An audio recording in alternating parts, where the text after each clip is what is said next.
नमस्कार दोस्तों। और सुनाओ, क्या हाल चाल आपका? बढ़िया? मेरा भी बढ़िया। हाँ जी, आज मैं आपको एक कहानी सुनाने जा रही हूँ, एक राजा की। देखो, ये जो हमारे शब्द होते हैं ना, इन शब्दों को अगर हम ध्यान से यूज करें तो हम दुश्मन को भी अपना मित्र बना सकते हैं। अगर हम इन शब्दों को ध्यान से यूज ना करेंगे ना, तो अपने मित्र को भी अपना दुश्मन बना बैठेंगे। वो कैसे? अब बताती हूँ वो कैसे। हाँ जी, एक बार एक ना बड़े ही बड़े देश का राजा था। उसको ना बड़े पी राजपाट संभालता था, सभी को बड़े आदर सत्कार देता था, हर एक की छोटी से छोटी बातों को मानता था। अपने देश के किसी भी गरीब इंसान को भूखा नहीं था सोने देता, हर एक का ध्यान रखता था। मतलब कपड़ों के साथ कपड़े, रोटी के साथ रोटी, हर चीज का ध्यान रखता था। तो क्या हुआ, एक बार ना उस राजा को सपना आया कि ना उस राजा के सारे दांत टूट गए और एक बड़ा सा दांत था, बस वो नहीं था टूटा। तो वो जो राजा था बड़ा वहमी टाइप का भी था कि ये मेरे को आज सपना कैसे आ गया, ये बात क्या हो गई। उसने ना उसको ना ज्योतिषियों पर भी बड़ा भी विश्वास था, वहमी था तो विश्वास तो हो गए ना। तो सभी ज्योतिष को बुलाया उसने और अपने सपने का हल बोला कि ढूंढो इसका हल क्या है। किसी ने किसी प्रकार की बात की, किसी ने किसी प्रकार की बात की, पर वो राजा था ना, वो किसी के जवाब से संतुष्ट ही नहीं हुआ। उसे यकीन ही नहीं आया कि इस सपने का अर्थ ये है। चलो, ऐसे ही वो टाइम बीतता गया, कुछ दिन बीते और लास्ट में ना एक बहुत ही बड़ा ज्ञानी था, वो अभी ना विद्या सीख कर आया ही था। उसे लगा कि जो राजा का ये सपना है ना, इसका मेरे पास हल है, इस सपने का मेरे पास जवाब है।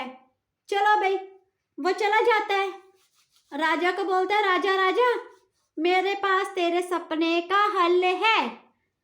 राजा बड़ा खुश हुआ, बोला बताओ क्या है, मेरे सपने का राज क्या है, मेरे सपने का मतलब क्या है। वो बोलता है, मैं तेरे सपने का मतलब ही बताने तेरे पास आया हूँ। राजा बड़ा खुश हुआ। उसकी तो पहले उसने बड़ी खातिरदारी की, दूर से आया था ना साधु, अच्छे से खातिरदारी की, उसको खाना वगैरह दिया, सोने को बोला कि 2 घड़ी थोड़े रेस्ट कर ले, फिर बाद में मेरे को सपना सुना देना। बड़ी आदर सत्कार किया उसने, राजे ने। तो वो साधु भी बड़ा खुश था कि मेरी इतनी भगत हो रही है राजा के दरबार में। बड़ा ही मतलब अपने आप को पता नहीं क्या मान रहा था इस टाइम पे वो। फिर क्या हुआ, राजा को बोला, राजा अब मैं तुम्हारे सपने का हल बताऊं, सपने का मतलब बताऊं। राजा बोला, हाँ जी बताओ। राजा को वो बोला, राजा जी मेरी बात सुनो, आपके सपने का मतलब ये है कि आप हो ना, जो आपका जो परिवार है थोड़े समय में सारा मर जाएगा, सिर्फ आप ही हो जो बचोगे। राजा को उसकी बात सुनकर इतना गुस्सा आया, इतना गुस्सा आया उस साधु पर। उसने ना उसका मौत बोल दिया कि इसको ना अगली सुबह कि इसको फांसी पे चढ़ा दिया जाए। वो चिल्लाने लगा, महाराज मुझे फांसी पर क्यों चढ़ा रहे हो, आपके सपने का मतलब बताया मैंने, आपके सपने का मतलब बताया। अब सपने का मतलब तो चलो उसने बताया ही है, पर गलत तरीके से। ज्ञान था उसका बहुत सारा, पर बोलने का तरीका नहीं था उसके पास। एक साधारण सा लड़का आया फिर उसके पास, वो बोला, महाराज मैं आपके सपने का मतलब बताऊं। राजा बोला, उसको तो कुछ इतना ज्ञानी ध्यानी था, उसको तो पता नहीं लगा, इसको पता लग जाएगा। राजा बोला, हाँ जी बताओ। वो लड़का बोला, महाराज आपके ना आयु बहुत लंबी है, बहुत सालों तक जियोगे आप।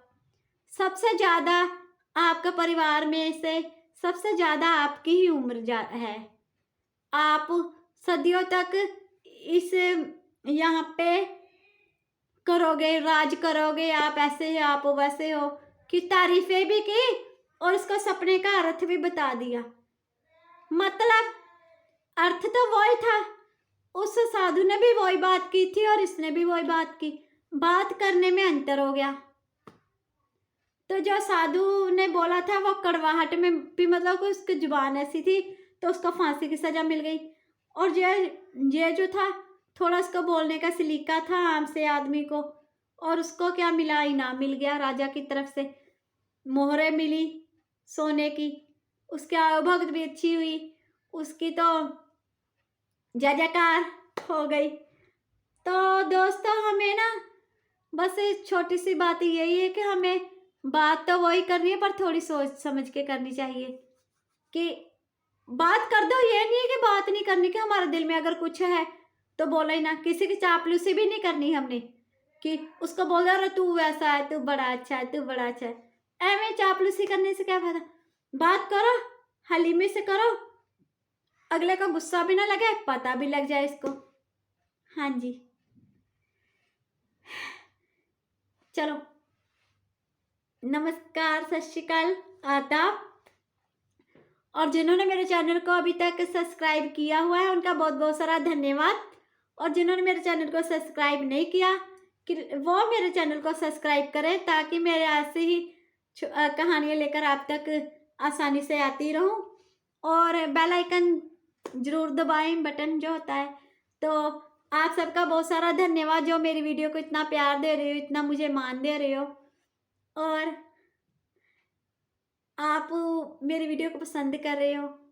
परमात्मा आप सबको तंदुरुस्ती दे, अपने परिवार में हमेशा हंसी खुशी रखे, आपका घर धन धान्य से भर दे। यह दुआ के साथ मैं आज वीडियो को समाप्त कर रही हूँ। कल फिर मिलूंगी आपको इसी टाइम पे। नमस्कार।